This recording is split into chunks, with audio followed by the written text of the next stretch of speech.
to worship you. I live to worship you. I live to worship you. To worship, to worship, to worship you. I live to worship you.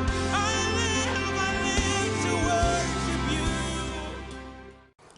you. I want to continue to talk about the foundations of our nation, and what I've been doing is I've been relating the foundations that built our nation and looking through those lenses, those wise lenses, at some of what's going on today, and at the same time trying to balance it all with Scripture. And last week we looked at Romans chapter 13. We're going to look at that a little bit more again today and try to understand it more. But first I want to take a look at a little message from Newt Gingrich. Newt Gingrich was the former Speaker of the House. I've always liked him. Of course, nobody's perfect, and I just have always found him to be very, very realistic with the things he talks about. He has really quite a message here that I want to take a look at as we continue Foundations of Our Nation. I know that you address many of these issues in your op-ed on foxnews.com. The headline is Coronavirus Crisis Makes Some Leaders Believe That They Have Godlike Decision-Making Capacity. Will you explain that? Which leaders are you talking about?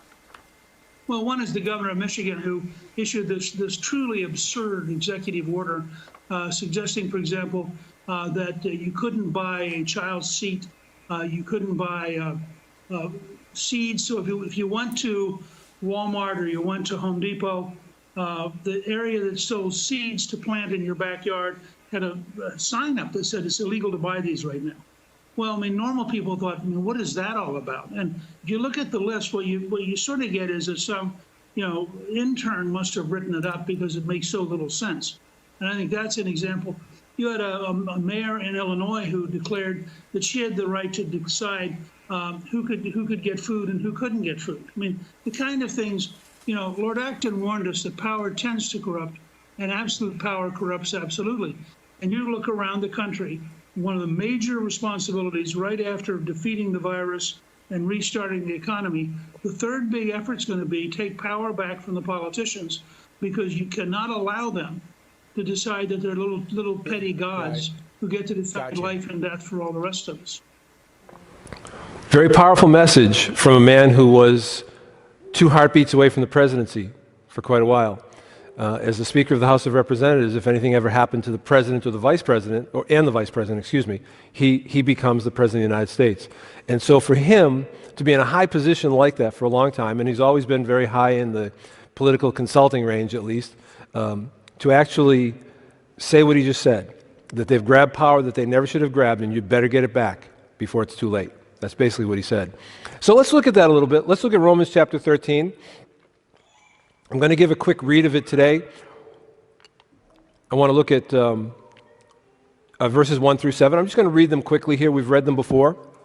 But I want to pay attention to one verse today. I want to talk about it a little bit in light of what we're talking about here with the foundations of our nation and what's going on in our nation today. Let every soul be subject unto the higher powers, for there is no power but of God. The powers that be are ordained of God. Whosoever therefore resists the power resists the ordinance of God. And they that resist shall receive to themselves damnation. For rulers are not a terror to good works, but to evil. Will you then not be afraid of power? Do that which is good, and you shall have praise of the same.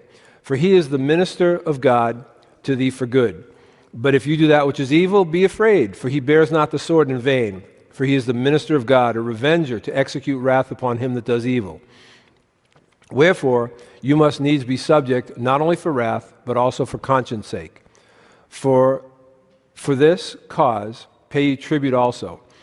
For they are God's ministers, attending continually upon this very thing. Render therefore to all their dues, tribute to whom tribute is due, custom to whom custom, fear to whom fear, and honor to whom honor. And that verse of Scripture is what so many Christians make the terrible mistake of thinking that it's telling us we have to bow to government and do whatever they tell us, and it's exactly the opposite it's saying. And I've looked at that last week, and I'm going to continue to look at it. I want to look at verse 3 a little bit today. For rulers are not a terror to good works, but to the evil, will you then not be afraid of the power? Do that which is good, and you shall have praise of the same. Now let's take a look at 1 Peter chapter 2. And we're talking about submitting to authority.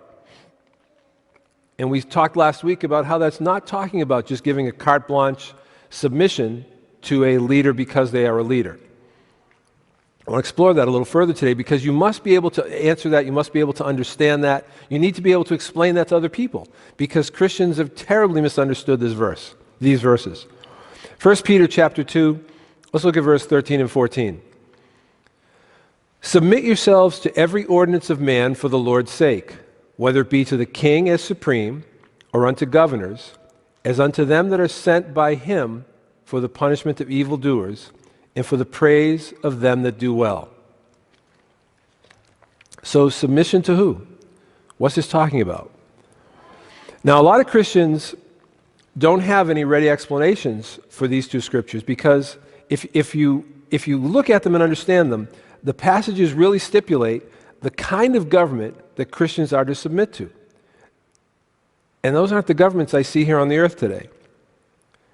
Jonathan Mayhew, who we talked about last week, Pastor Jonathan Mayhew, probably the greatest unsung hero of the American Revolution, pastored a church in Boston. We showed you the church last week. And it is said by, I believe it was Thomas Jefferson, who said that he really was the one who fired the first volleys in the American Revolution because of the things he was preaching. He was 29 years old. And this is what he said about verse 3. He said, "It is obvious then, in general, that the civil rulers to whom the apostle speaks of here, in obedience to whom he presses upon Christians as a duty, are clearly good rulers, such as are in the exercise of their office and power, benefactors to society." That's Old English. I'll just paraphrase it a little bit. What he says is clearly who the apostle is telling us that we need to be subject to are good rulers who, when they exercise their office, they are benefiting society. That's what they're all about. Such they are described to be throughout this passage. In other words, if you look at the passage, it's clear it's talking about good rulers who are doing good. They're not a terror to good works, but to evil. They're God's ministers for good, revengers to execute wrath upon the ones who do evil, and that they attend continually upon this very thing. So it's clear that it's a government that's doing good and not evil, that it's exalting good and punishing evil. It's very clear. And he's making it clear that if it's not that government, that's not the government that you're supposed to follow and obey. He's making it very clear. And it's very clear as you begin to look at that with that understanding, without the twist that we've been given it, you begin to understand that is what the apostles are saying. At no point would they ever have told us, worship ungodly rulers. So today, do our rulers, and we don't really have rulers, but rulers, terrorize the wicked, or do they praise the doers of good? Do they do that? Or do they terrorize the doers of good and praise the wicked? Serious. That's a serious thought. Now, in the very beginning of the series, we talked about states that were going out of their way limiting and restricting churches. And some of the states were actually making it a point to persecute churches above and beyond the call of duty, I'll call it. And one of those states was Kansas.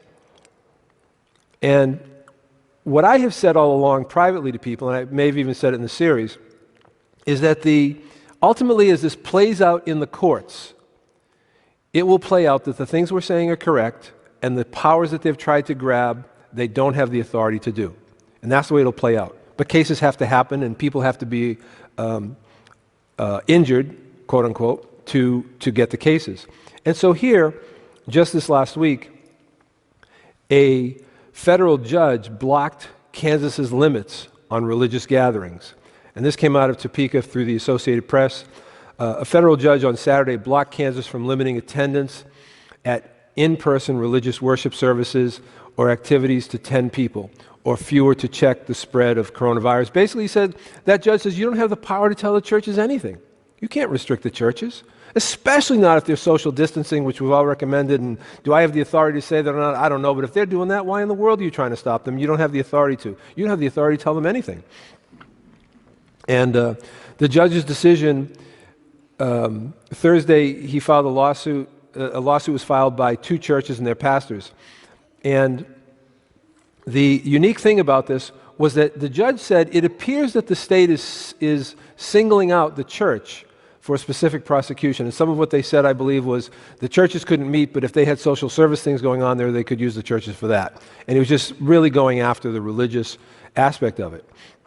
And then we also talked about a church in Greenville, South Carolina, Greenville, Mississippi, excuse me, it's a Baptist church, and the pastor had an older, poorer congregation, and that congregation they weren't very technologically savvy, and they couldn't do Zoom and Skype and all that kind of stuff to have their services, and so he decided that he would have a drive-in service. He'd broadcast on a low-power FM radio, and everyone could stay in their cars, socially distanced and everything. And the sheriff showed up and issued everybody a $500 ticket and made everybody disperse.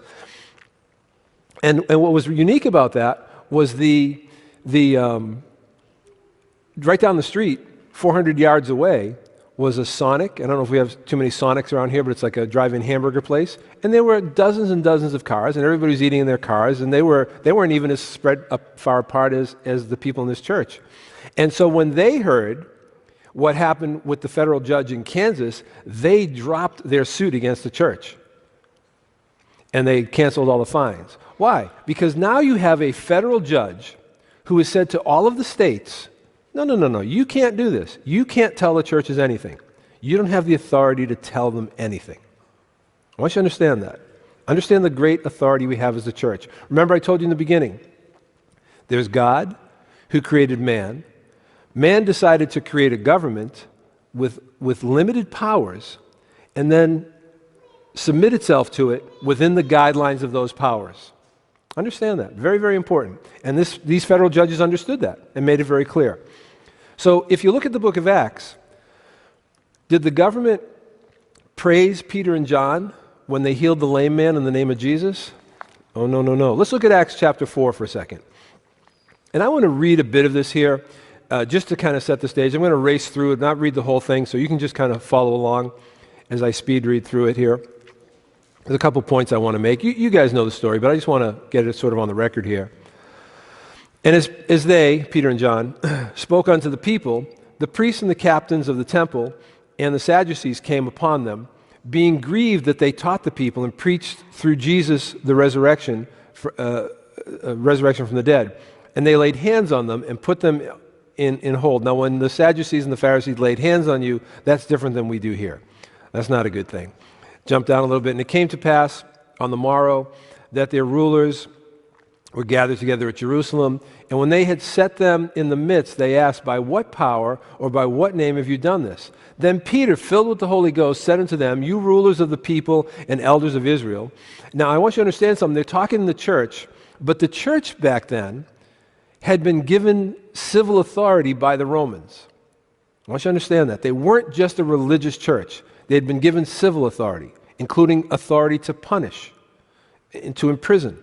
I want you to understand. It's very important to understand that. So in effect, they were, to the Jews, they were the city, the county government, if I could put it that way, or the state government.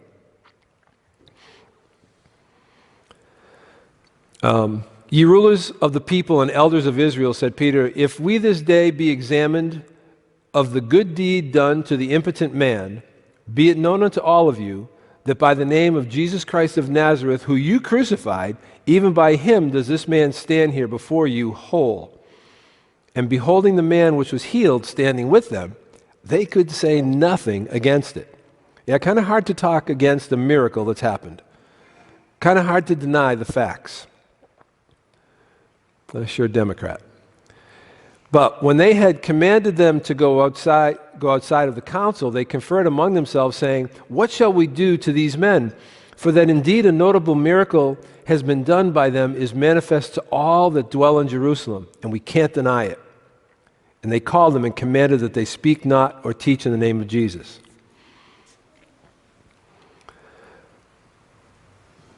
So the government told them, we demand you don't do something. Now, I want to start out, before we get into this too much more, I want to understand that sometimes people say, well, that's religious stuff. Yeah, it is religious stuff, but it was a command from the government not to do religious stuff. I don't know if that sounds familiar to what's going on at all right now, but it really is. Because the government is commanding that churches can't do certain things. And I'm going to contend what I said from the very beginning, that the federal courts are now backing up. The government can't tell a church anything. Nothing. Now I would suggest that the government can't even tell the church you have to socially distance. They have, the Constitution says Congress shall pass no law against any church, regarding any church. So my answer to them is, what part of no law don't you understand? And I remember saying that to a leader once, a local politician once. He said, well, that's Congress. And I said, that's right. That's who you get your authority from. And so if they have no authority, where did you magically get it from to tell a church anything? I want to take a look at some of the things that they're saying, because it's gone on enough time now. One of the things I said in the very beginning was, what has happened is that the people in the nation were good people. And we heard, emergency, we have a problem. And the good people of the United States said, okay, what's the matter? We'll help. What do you need? Of course we'll help. What do you need? You need to stay home for a couple weeks? All right, we'll work with you. Oh, now it's 4 more weeks? What are you talking about the fall? Who said something about spring? What? I want to take a look at what they're doing in this next video. Mass quarantines, they tell us again and again, are the only way to save lives. But that's a lie. They don't know it's true, despite what they claim. There is no scientific record to consult. It's never been done. We're currently living through the largest and most expensive experiment ever conducted in human history. We have spent trillions of dollars and crushed millions of people purely on the guess that a nationwide lockdown would save us from the coronavirus. Has it worked? Was the guess correct? Let's look at the data. That's where we should always begin. It's what our leaders should be consulting daily. Here it is. As of tonight, 8 U.S. states have not issued statewide shelter-in-place orders for their citizens. Those states are Arkansas, Iowa, Nebraska, North Dakota, Oklahoma, South Dakota, Utah, and Wyoming. The question is, have these states suffered for not locking down? And the answer is no, they haven't, at least not yet. Currently, all 8 states are below the national average in coronavirus cases and deaths per capita. That's not to say they've been immune to the virus. They haven't been. But they definitely have not been hit harder than other states. Now, as a matter of social science, those 8 states are, it is true, on average smaller and less dense, in some cases much less dense than the hardest hit states. But you can adjust the numbers. In a recent article, journalist and professor Wilfred Riley did the math on this. He compared states that are locked down to states without lockdowns.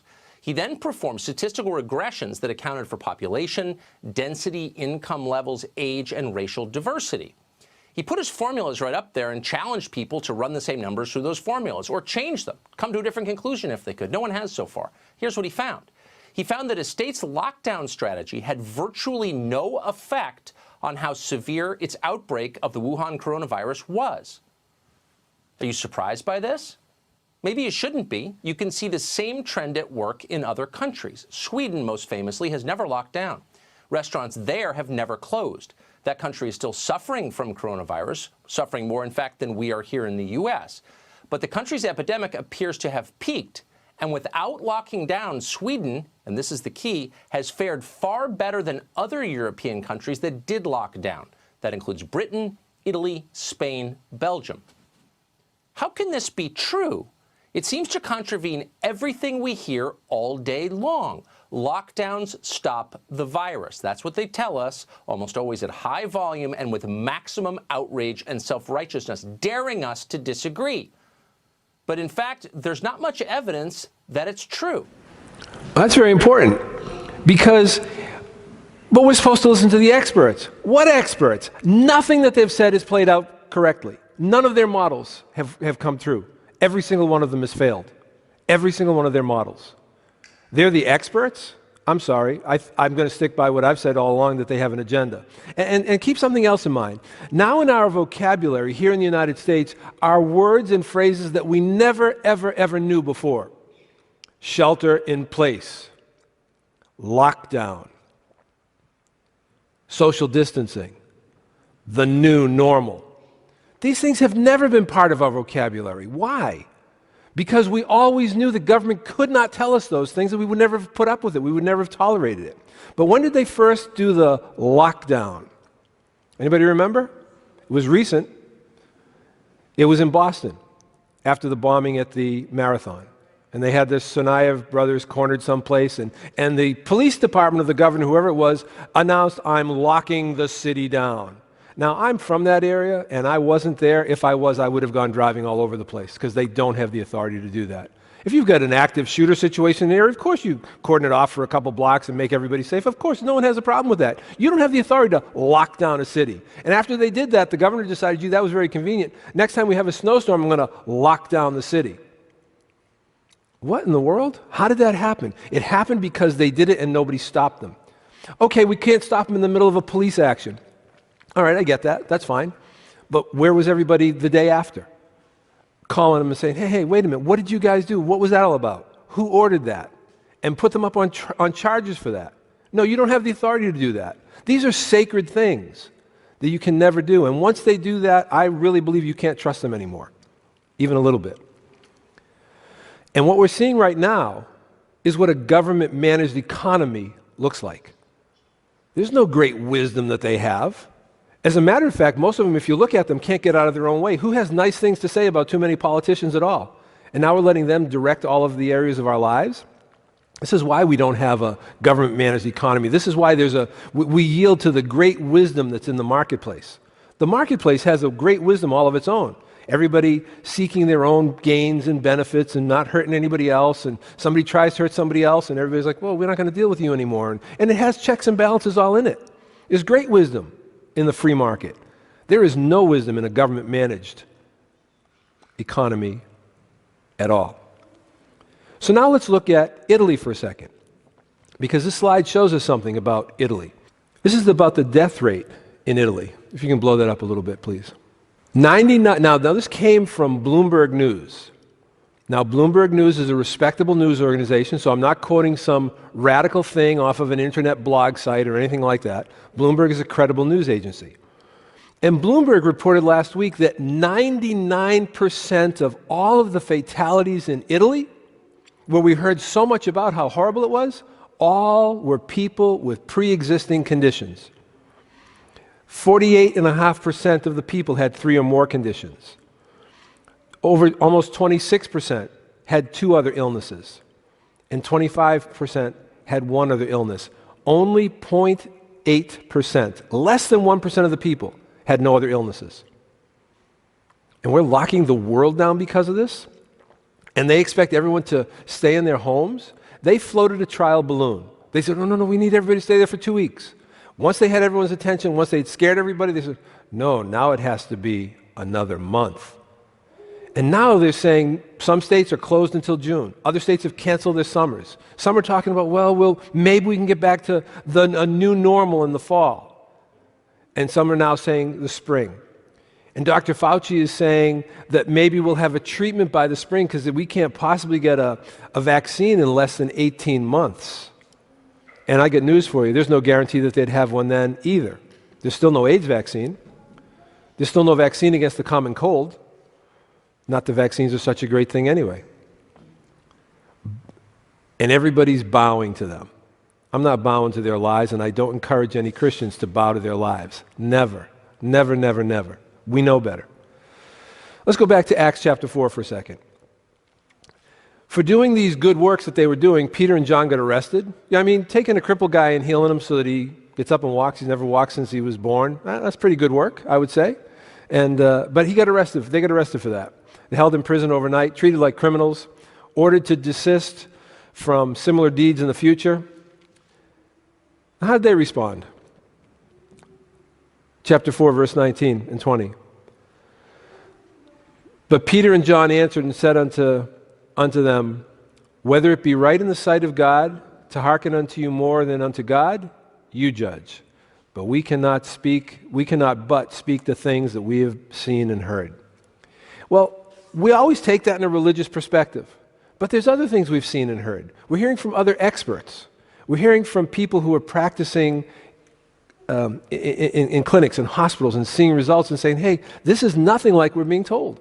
What is this? This is so different. And yes, we have things that are making radical cures for people. Hydroxychloroquine mixed with erythromycin, I think, and some type of zinc treatment, high doses of zinc or whatever that is. And when they mix them with these three things, the people get radically better in hours and all better very shortly after that. And now as the proof of that is coming out, albeit anecdotal proof, in other words, the thousands and thousands and thousands of people that have been helped by it, and the doctors here say, well, that's not technically a study. Well, right now we don't really need a technical study. We'll just be very happy to see all the healthy people. And now they're trying to say, no, there's side effects and there's all kinds of problems, but none of that's true. The doctors in Europe, particularly in France, are stepping back and they're saying, what are you talking about? We're having fantastic results with this. Fantastic results. And so, likewise, we have seen and heard, and we will speak the things that we've seen and heard.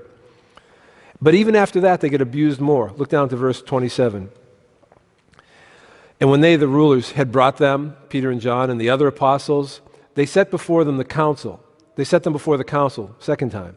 And the high priest asked them, saying, did not we straitly command you that you should not teach in this name? And behold, you have filled Jerusalem with your doctrine, and intend to bring this man's blood upon us, Jesus' blood upon us.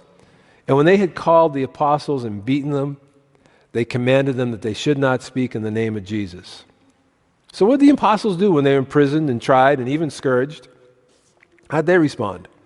Well, then Peter and the other apostles answered and said, we ought to obey God rather than men. And they departed from the presence of the council, rejoicing that they were counted worthy to suffer shame for his name. And daily in the temple and in every house, they ceased not to teach and preach the name of Jesus. The Christian stand on every single issue should be, we're going to obey God, we're going to speak the truth, and you can't stop us. Now, how planned was this? I believe it was very planned, but I believe what we're also seeing is the socialists, the progressives they call themselves, really communists at heart, they have an agenda. And did they take part in the causing of this? Probably not. I don't think they're that smart. Are they trying to seize upon it? Absolutely. And I'm going to suggest this video will show you what I've said for a long time. They have no intention of returning to normal. My thoughts at the end of day 36, America in shutdown. Now, when we started to turn the corner on this virus, we knew we would see a constant effort to blunt any good news. So media figures, politicians, and even some government officials seem far too comfortable in shutdown mode, if you can believe it. Now, Nancy Pelosi lives in a multi-million-dollar mansion in the Pacific Heights neighborhood of San Francisco. It's very nice. And then some weekends at her vineyard in Napa Valley. So do you really think Nancy minds doing her press interviews from, I don't know, her gourmet kitchen? Speaker Pelosi, what have you found? What are you going to share with us from your home? Chocolate. Really? Chocolate candy. Oh, wow. Now, while choosing between the lemon peach gelato and the coconut sorbet, she let small businesses desperate for relief dangling. She used their pain to extract concessions that were basically totally unrelated to helping small businesses in that PPP extension bill that the president plans on signing. Now, of course, she's not alone. Many have played the moment for maximum political leverage and shameless self-promotion. But seriously, while there's no minimizing the horrible human tragedy of this virus, it's a lot of people and a lot of suffering, there is good news out there. The infection rate is declining in most places around the world, including in New York. And although more than 44,000 Americans have lost their lives to COVID-19, we have 330 million more Americans who still need to protect and reclaim theirs. Doing this requires a frank assessment of how we got here. We were told first that we had to shut everything down in order to save the healthcare system. Well, today, the only thing threatening the healthcare system is the shutdown itself. Number two, we were told that we had to lock down because we didn't have enough ventilators. Now we have more than enough ventilators. Number 3, now some governors say that they can't reopen because they don't have enough tests. Well, how many? Well, some experts say we need to do 20 million tests a day. Oh, that's realistic. We're doing roughly 120,000 tests a day right now, more than any country on earth. And number 4, even if governors secure the tests, they're going to claim that they can't reopen until they have an army of tracers and trackers. Well, how many do they need? One estimate says they need 300,000. Well, how long would that take to set up? Maybe, I don't know. I can't even think about how long would that take to train all those people. And our state governors prepared to pay for it all. And why should Montana have to pay the bill for Bill de Bloviator's mistakes? Number 5, of course, even if we have enough tests and workers to do the contact tracing, we'll be told that we have to stay locked down until there's a vaccine. Well, even Dr. Fauci has to concede that we may never have a vaccine for this coronavirus. It's going to take a long time if we have one. SARS eventually burned out before we tested the one from mice to humans. We don't have a vaccine for HIV, but thankfully, wonderful therapies were developed to save lots of lives. The left doesn't have any intention of letting society return to normal. They never liked the old normal. Remember, Trump was elected during the old normal days. Yeah, see, they have no intention of going back. They're trying to seize this opportunity. Keep something in mind. I'm going to look at one thing alone, gay marriage. There was, 20 years ago, there was not the will in the country to legalize gay marriage. Everybody understood that marriage was between a man and a woman. Everybody understood that there were two genders. And even if you weren't religious, you looked to the church for guidance on those kind of things. Everyone knew that God ordained marriage.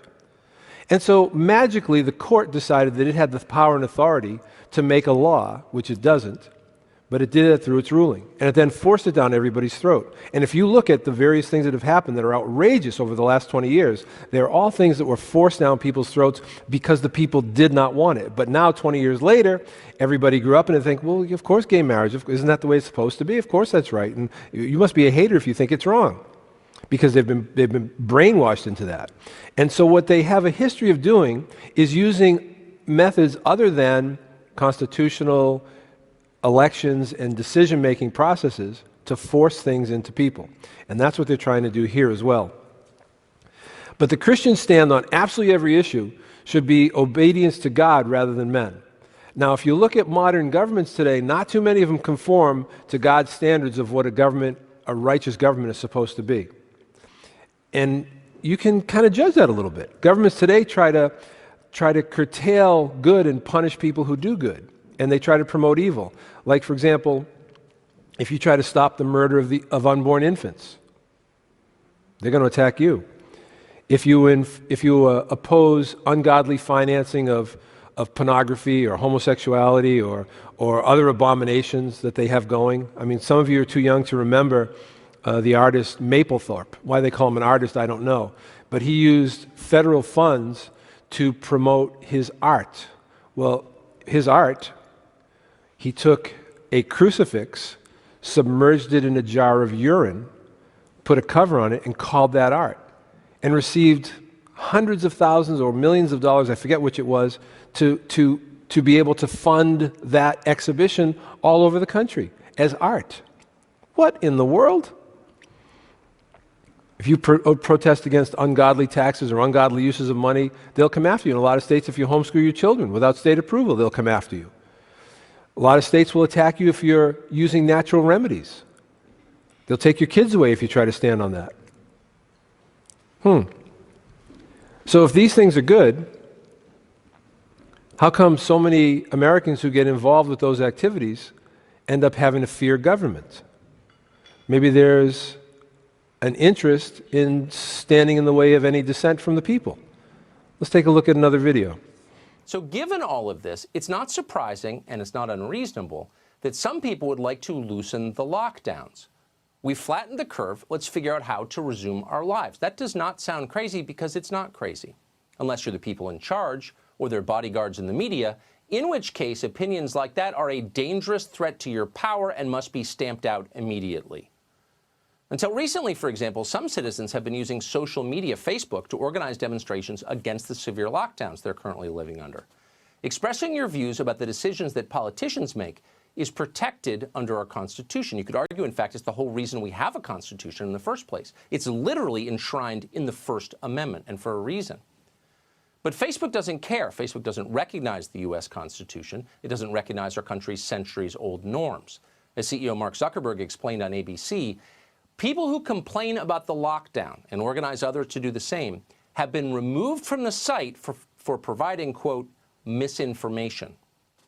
How do you deal with the fact that Facebook is now being used to organize a lot of these protests to defy social distancing, defy the social distancing guidelines in states? Is somebody trying to organize something like that, does that qualify as harmful information? We do classify that as harmful misinformation, and we take that down. Misinformation. That's a term that should give you the shivers. It's how totalitarian regimes dismiss views that threaten their power. That's the country we're suddenly living in.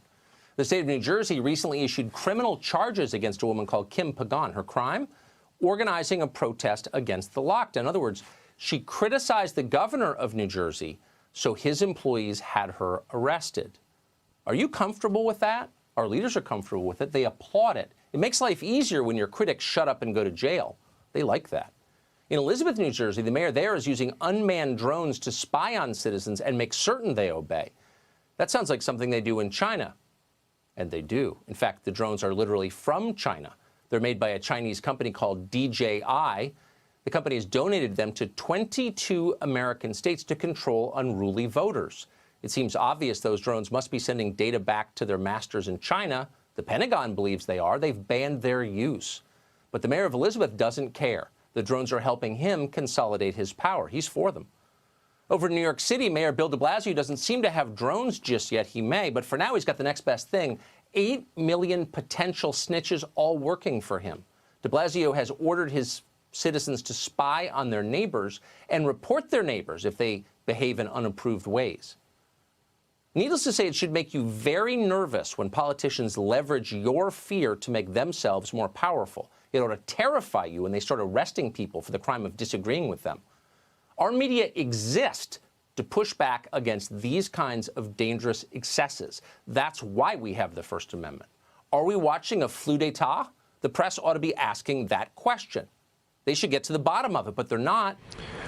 So if you look at today's government here in this country, it is the absolute antithesis of what they talked about in Romans chapter 13 that Paul described.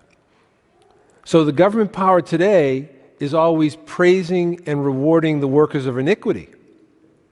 And it's condemning and punishing those who are righteous. That's not the government that Paul talked about in Romans 13, because remember, he said that all had to be subject to the higher power. That included and was especially addressed to the leaders.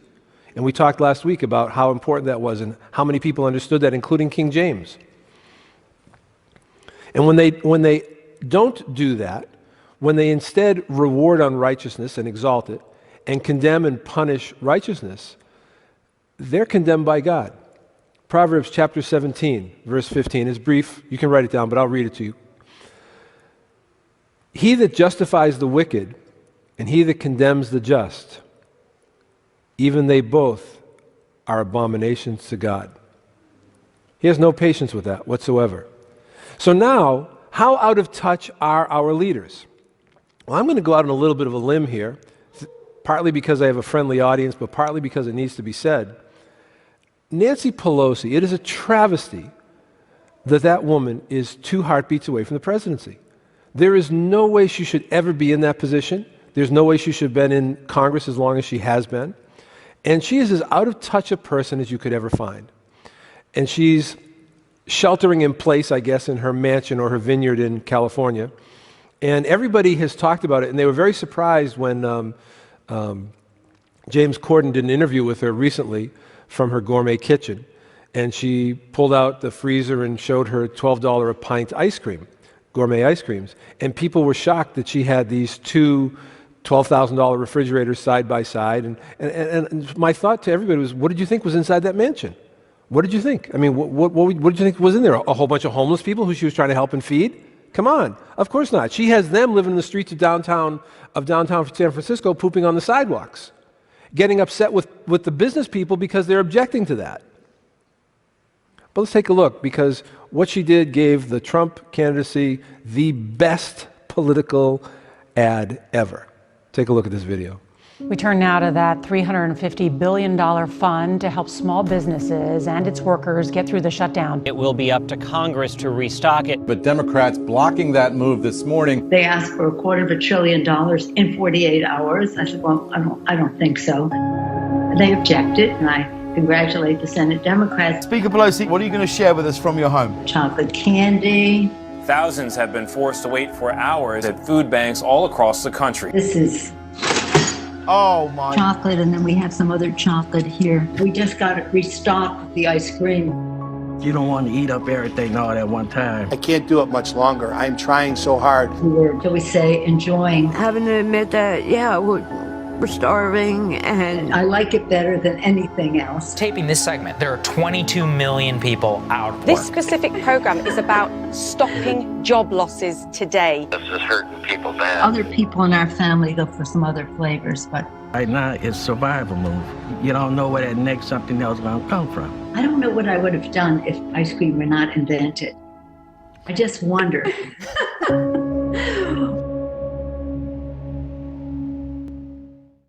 You don't get much more out of touch than that. That's scary. She is the leader of the House of Representatives. Now that's important. Why? Because what is the House of Representatives? The House of Representatives is we the people assembled. Those are the people who we sent to Washington to represent us, to mind the store for us. And she's the leader of that. And that is as much a travesty as has ever existed in this country, ever. There's an old saying, when the government fears the people, they have liberty. But when the people fear the government, they have tyranny.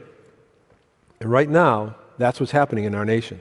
The people have been conditioned to a point where they fear the government, and they fear an onslaught attack from the government because they've become so strong and so pervasive. I want to introduce you to someone. I'm going to tell you a story that I think will shock you. It's one of those things that keeps me up at night, at least last night. I want to introduce you to Carrie Buck.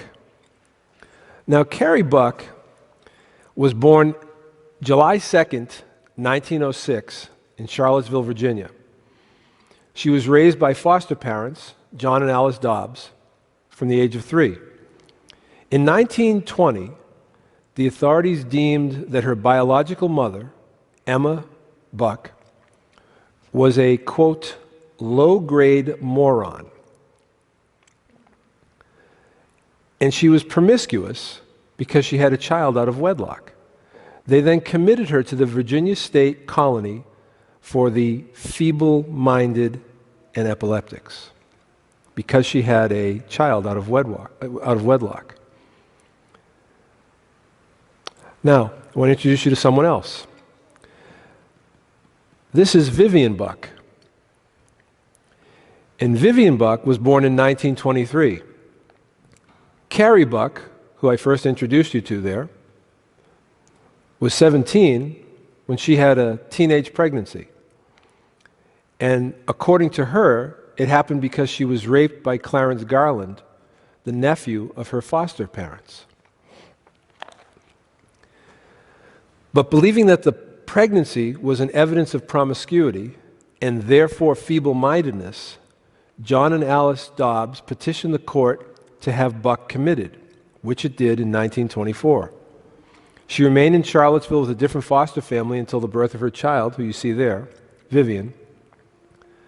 Then, with Dobbs' family taking custody of the infant, she was sentenced with her mother to the same feeble-minded colony in Virginia. Now that's enough of an insult as you need in this whole thing. But that's the easy part of the story, because it gets much worse. Let me introduce you to another person, John Bell. John Bell was a superintendent at the Virginia State Colony for the feeble-minded and epileptics. Now the story gets into crazy territory.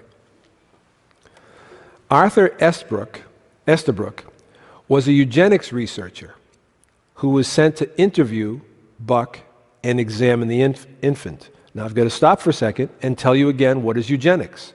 Eugenics is the belief, the process, the science of aborting children, euthanizing people to clean up the gene pool. Eugenics is what Margaret Sanger was all about. She was the one who started Planned Parenthood.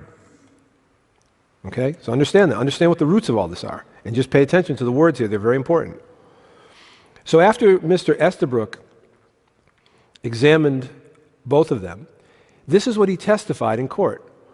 I gave the child the regular mental test for a child of the age of 6 months. And judging from her reaction to the test I gave, I decided she was below average. Ultimately, I spent a single day interviewing and photographing Buck, her mother, and her child. And I concluded that they were all likely the product of a defective strain. Mind you, the only thing these people have done is have a child out of wedlock.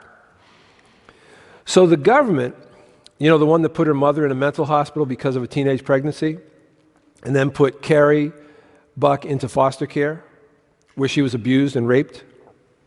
The government that put Carrie Buck into a mental hospital because of a teenage pregnancy that was the result of a rape, they now decide to forcibly sterilize Carrie Buck.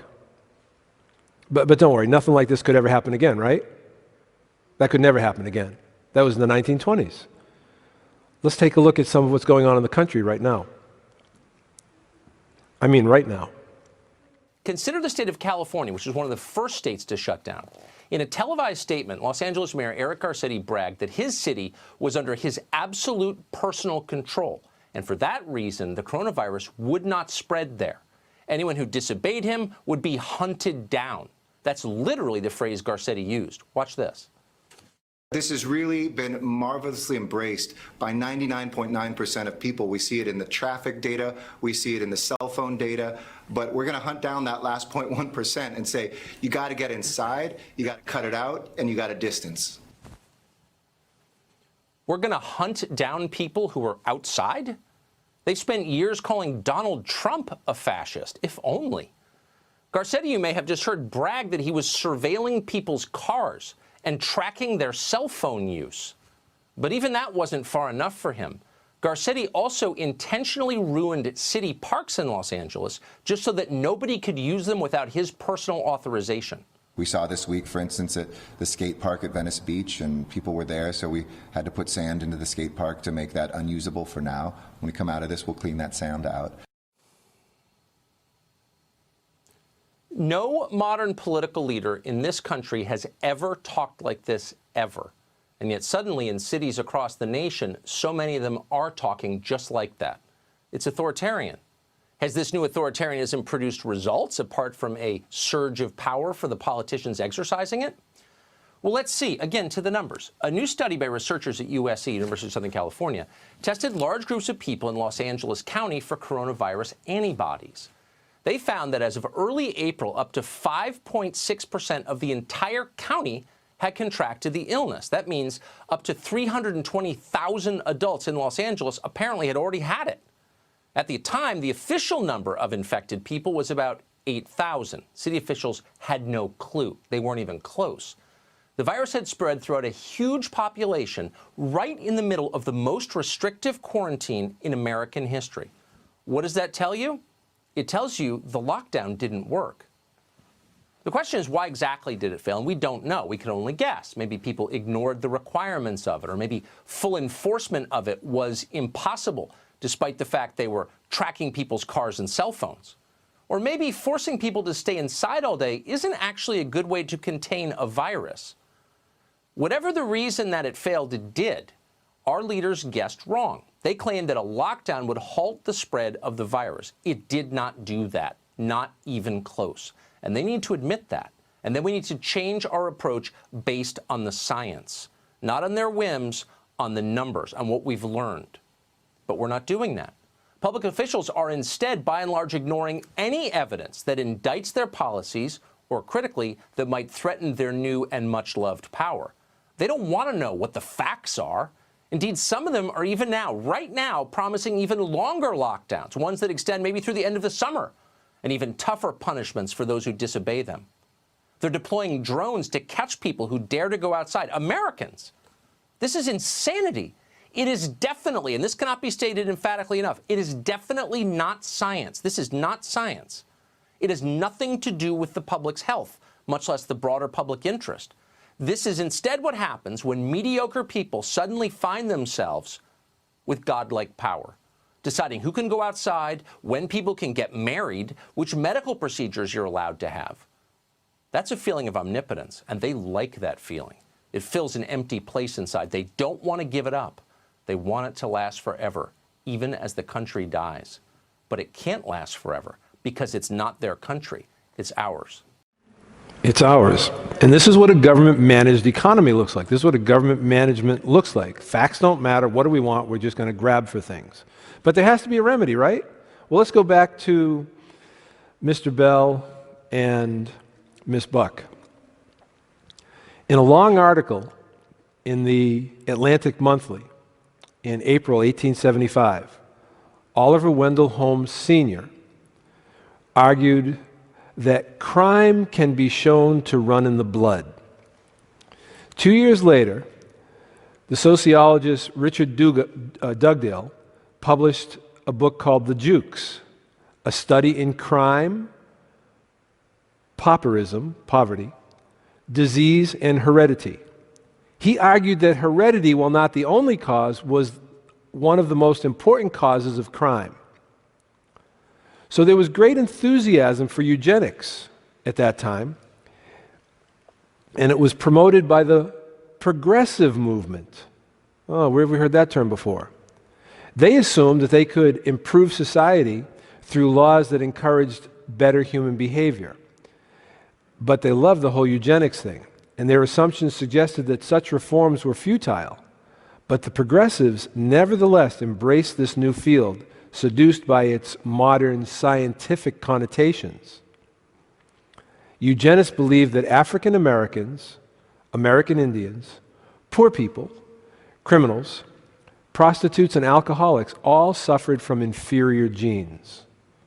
Now, even at that time, many scientists and sociologists recognized the links between crime and heredity were not sufficient, and there was no sufficient evidence to support it.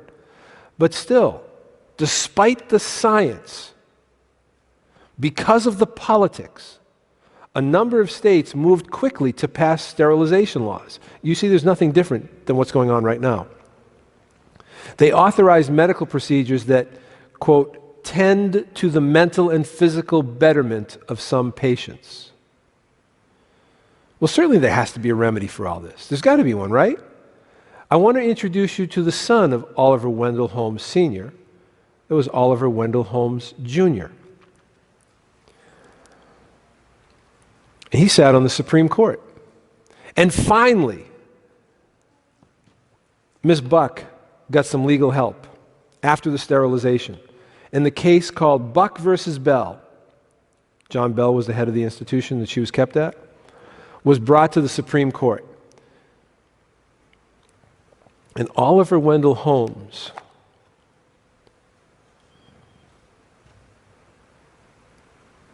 wrote the decision. Listen to this. We have seen more than once that public welfare may call upon the best citizens for their lives. It would be strange if it could not call upon those who already sap the strength of the state for these lesser sacrifices, in order to prevent our being swamped with incompetence. It is better for all the world if, instead of waiting to execute a degenerate offspring of these people for some crime they commit, or to let them starve because of their imbecility, it's better if we can prevent, as a society, those who are manifestly unfit from continuing their kind. 3 generations of imbeciles are enough. And with that, they struck down her case. Perhaps worst of all was Carrie Buck wasn't an imbecile at all. Both she and her mother were deemed social undesirables because of the perception back then of promiscuity, which resulted from the illegitimate children that they both bore, the mother bearing Carrie and Carrie bearing her baby, even though one of them was the product of rape. This was very typical. This was not an isolated case. People as young as 10 were sterilized because they didn't get along with schoolmates, or because they were talking promiscuously, or because they were running afoul of social service workers or doctors. In all, more than 60,000 people were forcibly sterilized in the United States in the name of progress, progressive agenda, and the progressives lauded that decision in Buck. Individual rights, they firmly believe, should not be allowed to stand in the way of collective progress. Now, why is this outrage so important? Because not only is history in the process of repeating itself, it went a step further. The Nazis used these ideas from the American eugenicists. The eugenics movement influenced the 1924 Immigration Act, which was designed to keep out Italians and Eastern European Jews. And they went a step further with it and used that explanation for why they were executing the millions of people they did. And in the trials in Nuremberg after the war, they actually raised as a defense that they were following the guidelines from the United States, from the progressives at that time. That should scare every one of us. And we should pay attention to what's going on today. It's a war on the weak, is what's going on then and going on again. So would Christians have to submit to an abomination? I'm going to go back to Pastor Jonathan Mayhew, who I talked a lot about last week, because he answers this question. Listen to what he said about this particular verse. Here the apostle argues more explicitly than he had before done for revering and submitting to magistracy from this consideration, that such as really perform the duty of magistrates would be enemies only to the evil actions of men, and would befriend and encourage the good, and so be a common blessing to society. Those are the ones, he made it clear, those are the ones that are the government ordained by God. The others you owe no allegiance to. But how is this an argument that so understanding that, he then continues and he says, so how is this understanding an argument that we're supposed to honor and submit to magistrates that are not the enemies of evil actions of men, but they're enemies of the good actions of men? And they're no common blessing, but they're a common curse to society. Why would we argue that we're supposed to support them or that they are ordained by God? He made it very clear. And that's the question that today we're obliged to answer as well. That's what Paul taught. We have to understand what he taught. It was not blindly obey whatever government says.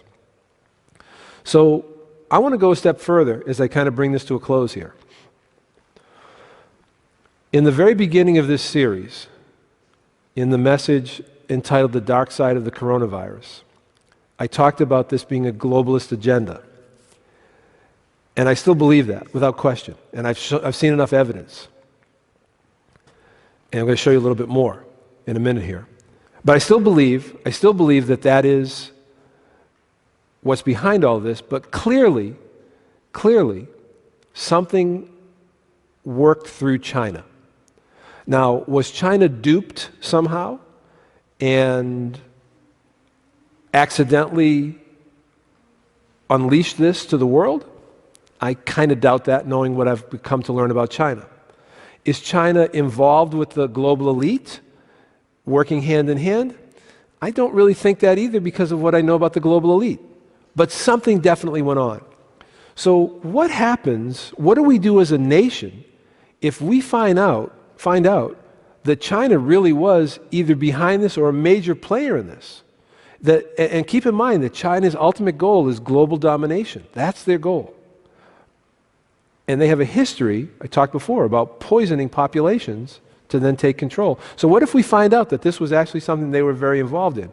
What do we do as a nation? Let's take a look at a video here. Back to Newt Gingrich. You had a lot of European countries about to get in bed with China with this Belt and Road program and getting the 5G from Huawei. After the reality of what they've done in destroying 180 nations' economy and killing so many from their irresponsible behavior when it came to this virus, do you believe the Italians are rethinking that alliance? And do you believe, but beyond Germany, who's already registered their disdain, do you believe other countries are too? Yes, I think this has been a stunningly eye-opening experience. I have a paper that'll come out this week pointing out, based really on the Hudson Institute's remarkable timeline. They produced a timeline all the way back to November of last year, and it's devastating. The University of Southampton estimates that if the Chinese had been honest, 95% of the people who have died would still be alive. Now, that is, wow. Think about that, over 160,000 dead. And according to the University of Southampton, 95% of those people died because the Chinese Communist dictatorship deliberately lied and got its puppet at the World Health Organization to deliberately lie. And I think, frankly, that we should take some significant steps. One which would affect Italy, which Hugh Hewitt wrote about and I thought was brilliant, is simply move the Winter Olympics in 2022 from China back to Turin, Italy, which hosted it, I think, in 2002. And allow Turin, at the very center of the area that had been savaged by the Chinese, allow Turin to host the Olympics next year. That would be the kind of gesture that would really begin to communicate that the world's fed up with the way the dictatorship operates. And there's no question the Chinese dictatorship has cost the world, by the time it's done, they'll have cost the world several 100,000 lives and many, many trillions of dollars of economic activity. And something has to be done to hold the dictatorship and Xi Jinping and his entire group accountable for the damage they've done to the human race worldwide. Well, let's see what they figure out. Mr. Speaker, thank you very much for joining us from Rome, Italy. Thank you. Stay safe. You bet. And so now you have, he mentioned something about Germany, and what happened was the German newspaper last week printed up a bill that China owes Germany. And boy, oh boy, did that light up a lot of conversation. And immediately after that, Attorney General from one of the states here actually filed a lawsuit on behalf of its people, class action suit, suing China for the damage here. And so I still have this question, but I want you to see one last video as we close here. I want you to keep something in mind. How far back have these globalists been planning? How far back have they been connecting with each other? How deep is this scheme? I want you to take a look at this video. Nearly 2,400 years ago in ancient Greece, Plato discussed the importance of population control. Aristotle advocated the use of abortion and infanticide. In 1798, an essay on the principle of population was written by Thomas Malthus. He outlined the idea of positive checks, which are diseases, wars, disasters, famines, and genocides. Malthus believed that these things should be utilized to increase the death rate, and believed that human misery was an absolute necessary consequence. In 1859, Charles Darwin published The Origin of Species. In it, Darwin only hinted at the implications of human populations, but his cousin, Sir Francis Galton, became obsessed with the idea. In 1883, Galton published Inquiries into Human Faculty and Its Development, wherein he wrote that his intention is to touch on various topics more or less connected with that of the cultivation of race, or, as we might call it, with eugenic. The term comes from the Greek word eugenis, of noble birth. In the early 20th century, eugenics became an academic discipline in universities. Organizations were formed and funded to win public support. The Kaiser Wilhelm Institute and the Cold Spring Harbor Institute rejected the idea that all humans are born equal and began selling the idea of cultivating a new master race of noble bloodlines. Planned Parenthood was formed in America by racial eugenics advocate Margaret Sanger. President of IBM, Thomas J. Watson, established a special subsidiary in Poland called Watson Business Machines to assist in the Nazi invasion of Poland. This business continued throughout the war, and IBM managed the entire operation from their headquarters in New York. During the Nuremberg trials, the Nazis quoted U.S. Supreme Court Justice Oliver Wendell Holmes in their own defense. They claimed that their eugenics program was being run from the United States. The Nazis were rightly admonished for war crimes, but not Thomas Watson. He went on to create the IBM World Trade Corporation and passed IBM on to his son. His granddaughter ended up marrying Margaret Sanger's grandson. Bill Gates' father worked on the board for Planned Parenthood, and his mother worked on the corporate board for IBM, who Bill partnered with to create Microsoft. With no medical background, Bill Gates then went on to become the world's foremost pusher of vaccines and population control. Do you think this is all coincidence? The Bill and Melinda Gates Foundation funds the WHO, the NIH, the CDC, and the UN. And now he is saying that until we get mass vaccinations, we might never be able to gather in groups. In which activities like mass gatherings may be, in a certain sense, more optional. And so until you're widely vaccinated, those may not come back at all. The president's coronavirus response team are all pushing the Bill Gates vaccination agenda. Dr. Fauci is on the leadership council for the Bill and Melinda Gates Foundation. In January of 2017, Anthony Fauci told a crowd at Georgetown University that there would be a surprise outbreak during the Trump presidency. There is no question that there will be a challenge to the coming administration in the arena of infectious diseases, both chronic infectious diseases in the sense of already ongoing disease, and we have certainly a large burden of that, but also there will be a surprise outbreak. Deborah Birx is a board member for the Global Fund to Fight AIDS, Tuberculosis, and Malaria, which was founded by the Gates Foundation and known for millions of dollars of fraudulent misuse of funds. In October of 2019, Bill Gates sponsored Event 201, a simulation that estimated 65 million people killed by coronavirus. In November of 2019, the Purebright Institute, funded by Bill Gates, was granted European patent number EP3172319B1 for a coronavirus vaccine that may be used to treat humans.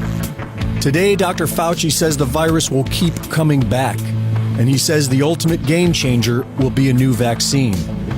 In Australia, the Prime Minister is telling people the shutdown will last months, that it's the new normal, and that the only way out of your homes is to accept the vaccine.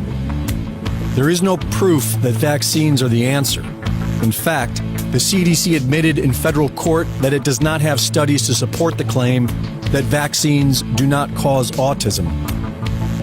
A top UN scientist admitted that vaccines are killing people.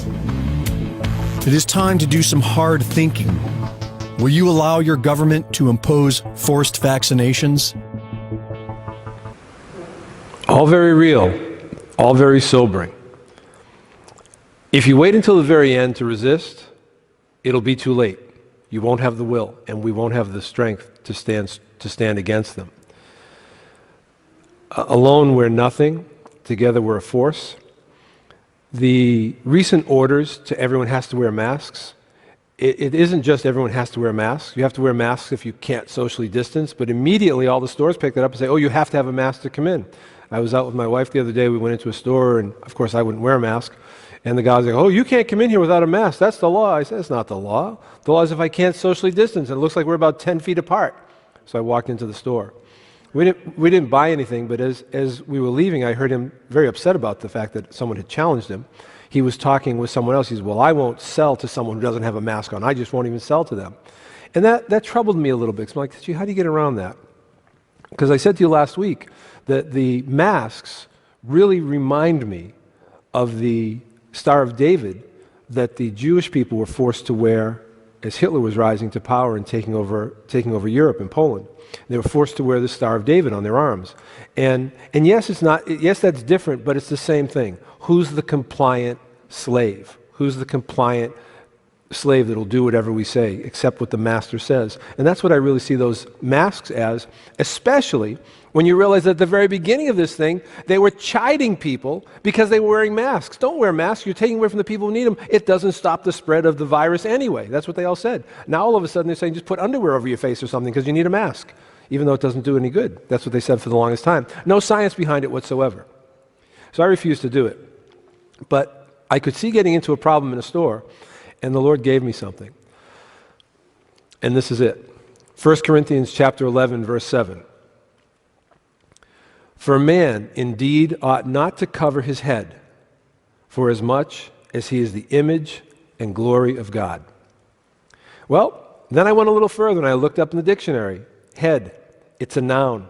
The upper part of the body in humans joined to the trunk by the neck. It includes the brain, the eyes, the ears, the nose, the mouth, and the face. So my answer to them will simply be, I'm sorry, I'm a Christian. And according to 1 Corinthians chapter 11, verse 7, I'm not permitted to cover my head. So are you refusing and causing religious discrimination against me? Because we'll do battle over that one. And they won't. They'll sell. That's it. Everyone assumes that the mark of the beast was going to be this electronic thing planted. Maybe it's the mask that they won't buy or sell unless you have that on. Anyway, these are all things to seriously think about and pay attention to, because this attack was not an attack at first. It was just a 2-week thing. And now they're talking about bringing it into the springtime, because the president of Australia, the prime minister in Australia, is saying, we won't even let you out of your house until you've been vaccinated. How far are you willing to let them go? It only takes keep this in mind. The government, like with all bullies, a little bit of pushback goes a long way. When you stand up to a bully, they back down. And when we, the people, come alive and awake, they will back down. They dare not back down. Amen? Amen. My one desire is to worship you. I live